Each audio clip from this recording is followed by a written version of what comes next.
Vidéo numéro 2, toujours sur le papillomavirus et du coup le cancer du canal anal qui atteint à peu près 2% de la population et qui en plus peut devenir métastasique comme c'est mon cas, puisqu'il a été découvert vraisemblablement 2 ans après avoir œuvré.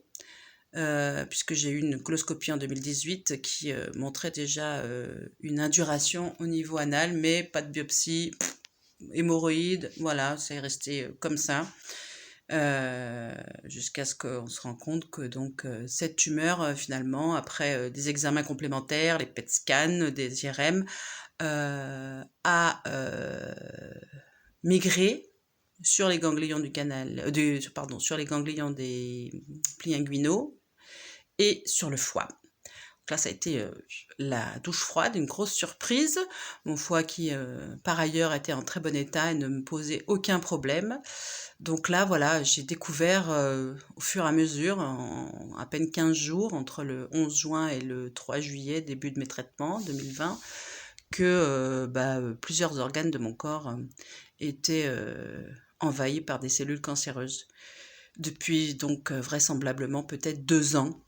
Alors pendant ces 2 années, avec le recul, je me dis, mon Dieu, j'étais en vacances au Pérou, un super voyage, au Chili aussi, à visiter des ruines, à profiter, enfin passer que du bon temps, et il était déjà là et je ne le savais pas. Je n'ai eu aucun symptôme et mes analyses de sang étaient toutes bonnes, tous mes examens étaient bons. Un peu de fatigue peut-être de temps en temps, mais bon, voilà, c'est la vie quotidienne d'une maman qui travaille, rien de particulier. Donc la grosse douche froide, quand il a fallu que l'oncologue, donc gastro-oncologue de l'hôpital, m'annonce les festivités. Donc on a commencé par cure de chimiothérapie, mitomycine et 5-FU, des cures de 5 jours. Alors, les effets secondaires, évidemment, il y en a. De toute façon, c'est assez rare qu'on passe à travers les mailles. Alors, la première cure, j'ai eu beaucoup de mucite, ça s'appelle, donc des champignons dans la bouche qui empêchent même d'avaler, de déglutir. De la fatigue, voilà. Après, petit à petit, plus on a de cure, plus le corps supporte moins bien. Donc j'ai eu 3 cures de chimiothérapie, et puis après j'ai eu 30 séances de radiothérapie de rayons. Et là, ça a été des brûlures du 2e au 3e degré, du pubis au coccyx, dedans comme dehors.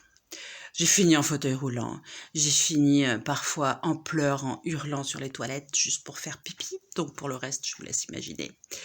Et ça a vraiment été une période très difficile. Pour terminer cette première phase de réparation, de traitement, eh bien, on m'a opéré du foie. Et là, on m'a enlevé une métastase qui, à chaque fois, toutes mes métastases faisaient des millimètres. Hein, c'était pas bien grand, ça faisait 1 centimètre maximum. Donc, j'en avais 3 au foie. Une, on m'a opéré, donc on m'a enlevé 3 cm de foie, voilà. Et puis les 2 autres qui étaient plus au centre, elles ont été brûlées en radiofréquence. Donc l'opération elle-même s'est très bien passée, mais par contre le post-opératoire ça fait mal. On vous ouvre les côtes quand même, et ouais, c'était très compliqué.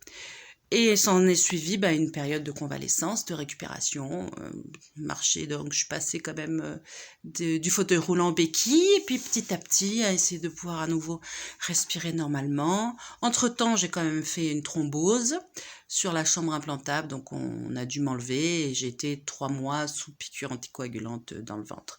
Ça, c'était la 2e étape. La suite à la vidéo numéro 3 pour la suite.